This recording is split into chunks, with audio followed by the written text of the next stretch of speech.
Hello students, welcome to our YouTube channel M F solution academy. Students, आज के इस video में हम लोग बात करने वाले हैं कि BEU 2025 से 2029 यानी कि 2025 से 2029 के जो भी स्टूडेंट्स हैं, उनका जो रजिस्ट्रेशन का डेट है वो अनाउंस कर दिया गया है। और साथ ही साथ उनके जो क्या क्या सर्टिफिकेट्स लगने वाले हैं वो भी अनाउंस किया गया है। और इनका जो फीस है और या फिर इनका जो लास्ट डेट का है वो भी बताया गया है। ठीक है, तो स्टूडेंट्स, फाइनली हमारे इस वीडियो में हम आपको लेके चलते हैं और सारी चीज़ें डीपली में बताते हैं। ठीक है, तो आगे बढ़ने से पहले छोटी सी रिक्वेस्ट स्टूडेंट्स की, अगर आप हमारे चैनल पर नए हैं तो चैनल को सब्सक्राइब करें, इस वीडियो को लाइक करें और अपने दोस्तों के साथ शेयर जरूर करें। ठीक है, तो चलिए इस वीडियो को स्टार्ट करते हैं, लेके चलते हैं आपको आगे और बताते हैं क्या इसका प्रोसेस होने वाला है। ठीक है, स्टूडेंट्स, जैसा कि आप लोग इस लेटर में देख सकते हैं कि ये जो लेटर है वो BU के द्वारा इशू किया गया। कब इशू किया गया ये देखिए यहाँ पे 15/10/2025 को इशू किया गया। और जो कि इसका लेटर नंबर है BU एग्जाम तो 1422 एंड 2025, जो कि पटना से इशू किया गया। ठीक है, यहाँ पे इसमें क्लियरली मेंशन किया गया कि बिहार अभियंत्रण विश्वविद्यालय से संबंध सभी अभियंत्रण महाविद्यालयों को निर्देश अनुसार सूचित किया जाता है कि सत्र 2025 से 26 में नामांकन छात्र छात्राओं का पंजीकरण प्रपत्र दिनांक 16/10/2025 से 31/10/2025 तक ऑनलाइन माध्यम द्वारा भरकर निम्नलिखित दस्तावेज के साथ संलग्न कर ससमय विश्वविद्यालय में जमा करने की सुनिश्चित करें। ठीक है, तो स्टूडेंट्स, ये जो है BU के द्वारा लेटर दिया गया जो कि कॉलेज को बताया गया है कि आप जो है अपना जितने भी स्टूडेंट्स हैं उनका रजिस्ट्रेशन फॉर्म 16/10/2025 से लेकर के 31/10/2025 तक भर करके और साथ में ये जो डॉक्यूमेंट्स बताए गए हैं उसके साथ सबमिट करना है। ठीक है, तो देखिए स्टूडेंट्स, डॉक्यूमेंट्स क्या क्या बताए गए हैं यहाँ पे दिखाते हैं आपको। एक सेकेंड।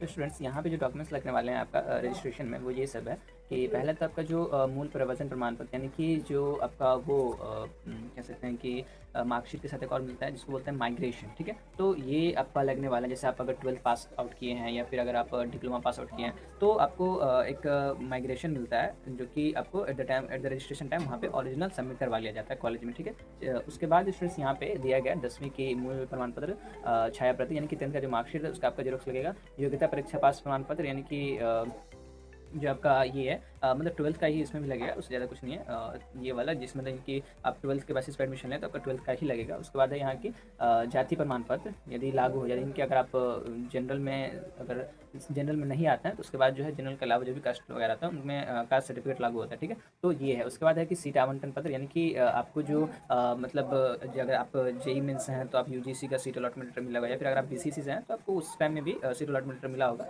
तो वो भी यहाँ पे लगने वाला है। ठीक है, यहाँ पे बताया कि जैसे अगर आप डिप्लोमा पास किए हैं तो यहाँ पे आपका डिप्लोमा का 6 सेम का जो मार्कशीट है यानी कि फाइनल मार्कशीट जो 6 सेम का होता है, यानी कि 6 सेम का मार्कशीट कुछ ऐसा होता है कि 1 to 5 सेम का शायद 25% लिया जाता है और 6 सेम का जो है पूरा 100% मार्क्स लेकर के उसको प्रिंट किया जाता है। ठीक है, तो ये जो 6 सेम का मार्कशीट है वो लिए मिल जाएगा। उसके बाद जो है महाविद्यालय विद्यालय स्थानांतरण प्रमाण पत्र यानी कि जो भी आपका CLC है SLC है इसका जो फोटोकॉपी है वो लिया जाएगा। जैसे मान लीजिए बहुत सारे ऐसे स्टूडेंट होंगे जो कि एडमिशन के टाइम में ही अपना CLC दे दिए होंगे, उनको मिल गया, लेकिन बहुत सारा ऐसा कॉलेज में होता है कि CLC नहीं मिला होता है। तो इन केस उसका प्रोविजनली एडमिशन ले लिया जाता है, बाद में उनको टाइम दिया जाता है अंडरटेकिंग भरवा करके कि आप जो है इतने दिनों में अपना जो है वो जो भी डॉक्यूमेंट्स है CLC या फिर माइग्रेशन या मार्कशीट जो भी है वो आप दे सकते हैं। ठीक है, तो यहाँ पे देखिए उसके बाद है कि लेटरल एंट्री के छात्र छात्राएं पंजीकरण करते समय पोर्टल पर LE का चुनाव चिन्हित अवश्य करें। ठीक है, उसके बाद है please upload only recent photograph with white background. ठीक है, तो यहाँ पे एक चीज़ क्लियरली मेंशन किया गया स्टूडेंट्स कि ऐसा नहीं होना चाहिए कि आपका फोटो जो है वो बहुत पुराना हो या फिर बहुत या फिर बहुत सारे ऐसे स्टूडेंट का केसेस रहता है कि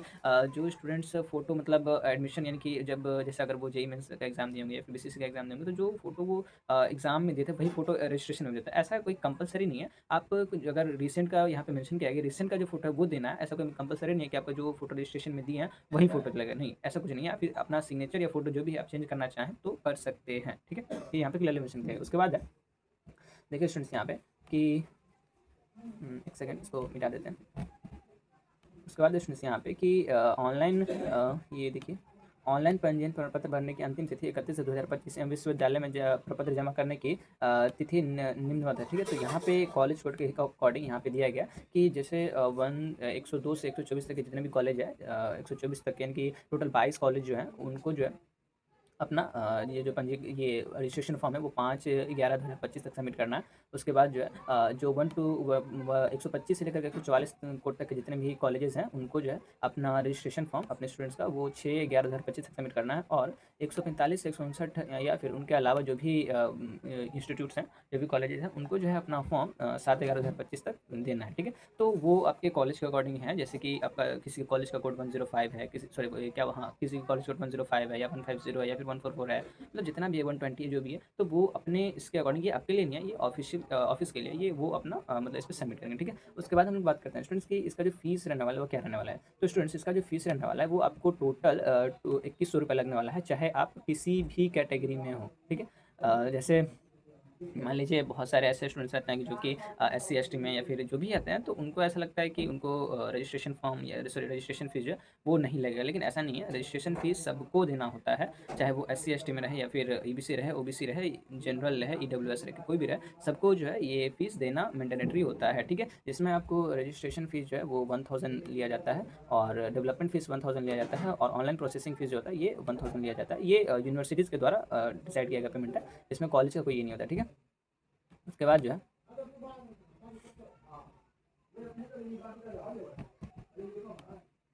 उसके बाद जो स्टूडेंट्स यहाँ पे देखिए ये वाला जो है बीयू की तरह दिया गया था, और उनको ये जो है कंफर्मेशन भी दिया गया था, ठीक है। तो ये सब जो सर्टिफिकेट्स था जो कि रिक्वायर्ड होता है उसमें, और इसके साथ कुछ दो सर्टिफिकेट्स होता है। पहला होता है कि मेडिकल सर्टिफिकेट्स, एंड दूसरा होता है एंटी रैगिंग सर्टिफिकेट, ठीक है।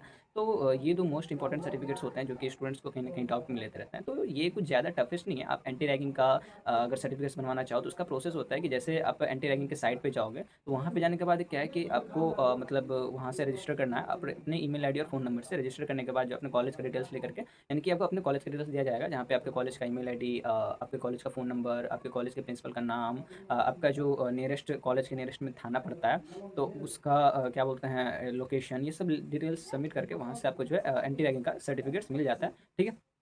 तो वहाँ से दो होता है, एक स्टूडेंट्स का होता है, एक पेरेंट्स का होता है। तो जो स्टूडेंट्स दो पेपर मिलता है वहाँ से, एक स्टूडेंट का, एक पेरेंट्स का। तो एक रहता है जिसमें स्टूडेंट सिग्नेचर करते हैं, और एक में स्टूडेंट्स के पेरेंट्स सिग्नेचर करते हैं, ठीक है। तो ये दो होता है। उसके बाद आता है हमारे स्टूडेंट्स की मेडिकल सर्टिफिकेट। तो मेडिकल सर्टिफिकेट्स कोई ज़रूरी नहीं होता है बहुत सारे कॉलेज में कि डिस्ट्रिक्ट हॉस्पिटल से ही बनाया जाए, क्योंकि बहुत सारे केसेस में ऐसा होता है कि डिस्ट्रिक्ट हॉस्पिटल में बहुत लंबा प्रोसेस लगा देता है, ये जाँच वो जाँच दिस दैट। तो वैसा कंपलसरी नहीं होता है कि आपको मेडिकल जो है वो सदर अस्पताल से ही देना है। आपको नॉर्मल कोई भी मतलब मेडिकल, अगर ये शॉप है या फिर अगर कोई मेडिकल हॉस्पिटल है जो कि मतलब इशू कर रहा हो सर्टिफिकेट, तो आप बनवा लीजिए वहाँ से, कोई ज़्यादा इशू नहीं है। और मेडिकल सर्टिफिकेट्स एक फॉर्मेलिटीज़ है, ऐसा समझिए, ठीक है।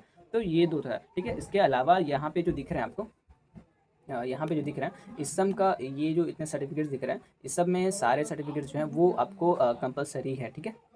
कंपलसरी है, यानी कि देना ही देना है, ठीक है। अगर इन केस आपका इसमें से कोई सर्टिफिकेट्स नहीं है, या फिर अगर कोई खो गया है या फिर नहीं है, तो उस केस में आप है जो कि आपके college examination head of department है, उससे बात कर सकते हैं। लेकिन अगर ऐसा कोई केस नहीं है तो कंपलसरी है, इतने सर्टिफिकेट्स आपको देने ही देने हैं अगर आप पे लागू होते हैं तो, ठीक है।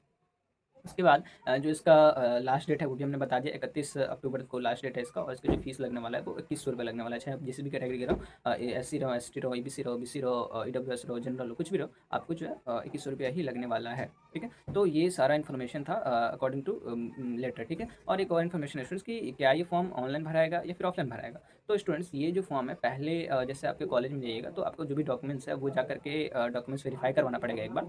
और डॉक्यूमेंट्स वेरीफाई करवा करके वहाँ से जब आपका डॉक्यूमेंट्स वेरीफाई होगा, उसके बाद आपको आपके ही कॉलेज में आपका जो फॉर्म है वो फिलअप कर, मतलब रजिस्ट्रेशन का फॉर्म फिलअप होगा, और वो फॉर्म फिर जेरोक्स करवा करके फिर आपका सबमिट हो जाएगा, ठीक है। लेकिन एक बात याद रखिए स्टूडेंट्स कि जो आपका मतलब ये है मेडिकल सर्टिफिकेट्स है या फिर एंटी रैगिंग है, वो मतलब जब आप डॉक्यूमेंट्स वेरिफिकेशन करवाने जाइएगा उससे पहले बनवा के रख लीजिए, क्योंकि ये सब आपका डॉक्यूमेंट्स वेरिफिकेशन के टाइम में ही लगेगा, और उसके बाद ही आपका डॉक्यूमेंट्स वेरिफिकेशन होकर के फिर रजिस्ट्रेशन के लिए जाएगा, ठीक है। तो ये बात का आप लोग ध्यान रखेंगे, और जैसा भी हो हम तो हैं ही आप लोग हेल्प करने के लिए, ठीक है। तो उम्मीद है आप लोगों को ये वीडियो अच्छा लगा होगा, और अगर कोई भी डाउट है तो आप हमें पर्सनली मैसेज भी कर सकते हैं। इस वीडियो के नीचे हमारे ग्रुप का लिंक दिया होगा, व्हाट्सएप ग्रुप का डिस्क्रिप्शन के नीचे, तो आप वहाँ से जा करके, हमारा नंबर भी होगा वहाँ पे, आप मैसेज कर सकते हैं कोई भी अगर पर्सनली डाउट हो तो। और बाकी उम्मीद है आप लोग को ये वीडियो अच्छा लगा होगा, जैसा भी लगा हमें कमेंट में ज़रूर बताएं। और अगर आप BU से BTech कर रहे हैं, चाहे आप जिस भी सेशन में हो, तो हमारे चैनल को सब्सक्राइब जरूर करें, क्योंकि हमारे चैनल पर BU से रिलेटेड बहुत सारी अपडेट्स आती रहती हैं, तो इसीलिए। और अपने दोस्तों के साथ शेयर भी ज़रूर करें।